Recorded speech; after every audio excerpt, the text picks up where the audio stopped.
tell you one other thing, because it just has to go with the deal making, and we need it. We need love, we need compassion, we need heart, we need great health care, we need a lot of things. But look at the Iran deal. And this just came to me, and I've never heard it from anywhere else. Iran made one of the greatest deals ever made in the history of deal making, beyond countries. We gave them $150 billion. They kept our prisoners, which now they just announced they will begin negotiation for the prisoners. Do you believe this? We could have had them for... They kept our prisoners, and they want to now start negotiation. And they want a lot, and they let us know. But we want a lot. It makes me so angry, okay? So angry. We should have gone in there 3 years ago when this... You ever see anything take so long as this crazy Iran deal? We should have gone in there 3 years ago. Say, look, number one, give us back our prisoners. You don't want them. We do. It'll set a great tone. Very important. Give us back our prisoners. And they would have said no. We get up, we walk a day later, and what we do when we walk, what do? We double up the sanctions, we triple up. A day later, within 48 hours, let's say, they call back, okay, we'll give you your... That's it. We have our prisoners back. That would have been 3 years ago. But we have people like John Kerry and people like Barack Obama that are so incompetent. That deal is a disgrace. So I've been saying this, 24 days for inspection, but the 24 days doesn't start till the whole legal process ends, and who knows how long that. So they have like this huge long period of time. So they're doing nuclear. And by the time we get there, everything's beautiful. It looks like that floor right there. Everything's beautiful, painted battleship gray. Everything's beautiful. So that's that. Now they have a right to self-inspect. How about their bad areas? They don't want us in those areas. Those areas will self-inspect. I mean, I can't even talk about this deal. So I've been saying it's one of the greatest deals ever. And then about a week and a half ago, I started saying, well, it's not.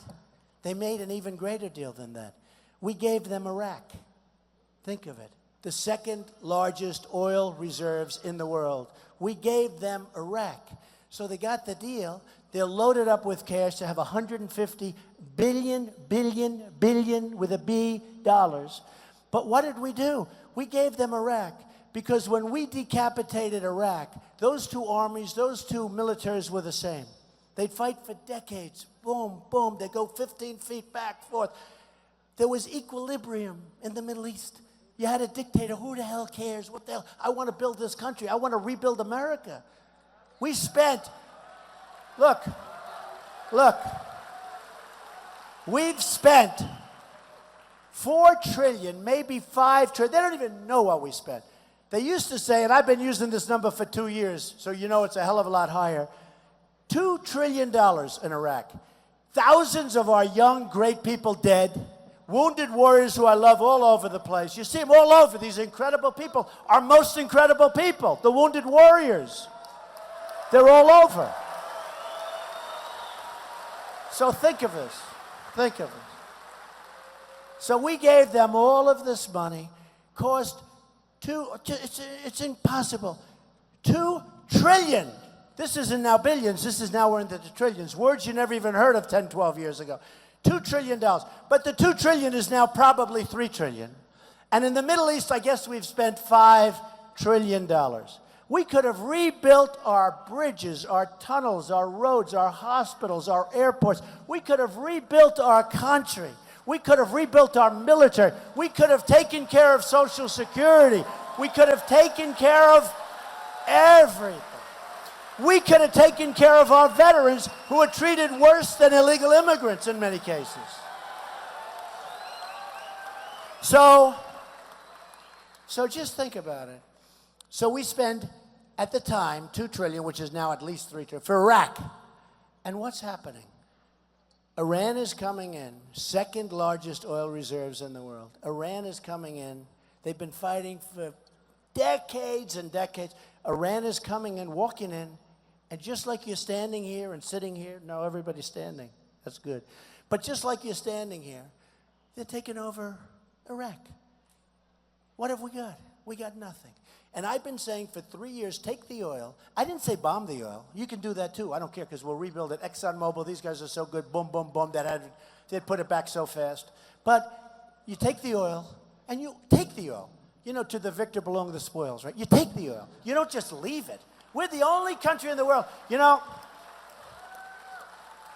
when I was young, when I was very young, we never lost a war. They always used to say, my history teacher, the United States has never lost a war. Now we never win a war. We can't beat anybody. We can't beat anybody. We can't beat ISIS. I watch on television, they have a general. Well, what do you think about ISIS? Do you think we can? I don't know. It's going to be a very tough battle. I'm saying, where is General Patton? I want General Patton. Where is General MacArthur? Where is... No, I watch this general on television saying that ISIS is a tough battle. Then I hear one of the reasons they're not doing the oil is Obama doesn't want to infect the environment because the oil is going to pollute the environment. This man, there's something wrong with him. There's something wrong with him.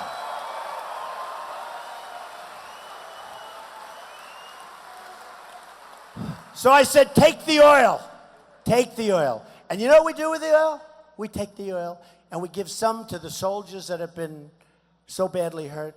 We give some to those wounded warriors. We give some to the parents who have lost soldiers, sons and daughters, in that war.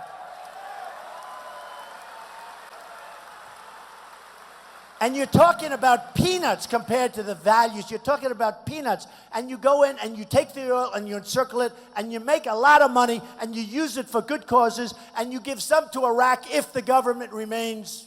I mean, it's horrible government. Look, it's so corrupt. It's such a corrupt government. You know that. I mean, ISIS formed. The reason ISIS formed, they wouldn't let them in on the deal.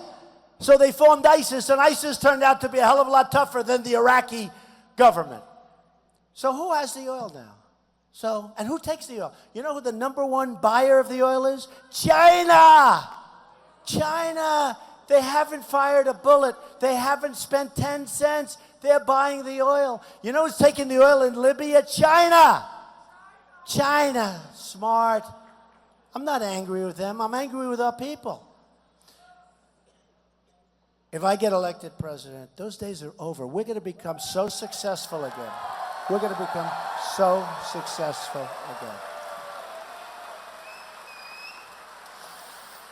You know, there's an expression about the American dream. Remember, and I always talk, the American dream, wonderful American dream. The truth is, the American dream is dead, but I'm going to make it bigger and better and stronger than ever before. Ever before.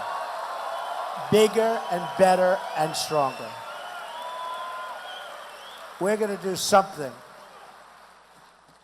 So, I want to tell you, we've had a number of rallies, yes? Thank you, darling. Thank you. We've had a number of rallies in Michigan. They've been incredible. But the people, whether it's Michigan or anywhere else, everybody, we're all in the same thing. You know, they used to have an expression, the silent majority is back, right? The silent majority. This isn't really a silent majority anymore, folks. This is a very, very aggressive, very, very noisy, loud majority. Very, very noisy, very, very loud. So, I want to tell you, I'm leading in every single poll. And I don't know, look, we have to get out and vote and all of that stuff. We have to do it. You know, the last election, people were not inspired. They didn't get out and vote. And if they would have voted, you would have had much better. But they didn't get out and vote. I think this time they're really inspired. Nobody's ever had crowds like this. You know, they say the crowds, the biggest crowds anyone's ever seen. They say these are crowds like the night before the election you have a crowd like this maybe, and I doubt that. And they're getting bigger and stronger and more vocal. We are going to make our country so strong and so powerful, and we are going to make our country great again, and it's going to be a beautiful, beautiful thing to watch.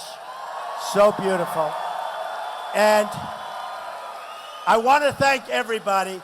This is a movement. This is a movement. You look outside, there are thousands of people still trying to come in, and we're finished. But you just look. This is a movement, and this is important. It's going to be something that is so beautiful. And I just want to thank everybody. And we love you all. Thank you. I mean, people have said that Jeb Bush, you know, he's low energy. People have said that if I didn't run, the thing would have been over already. He would have had it.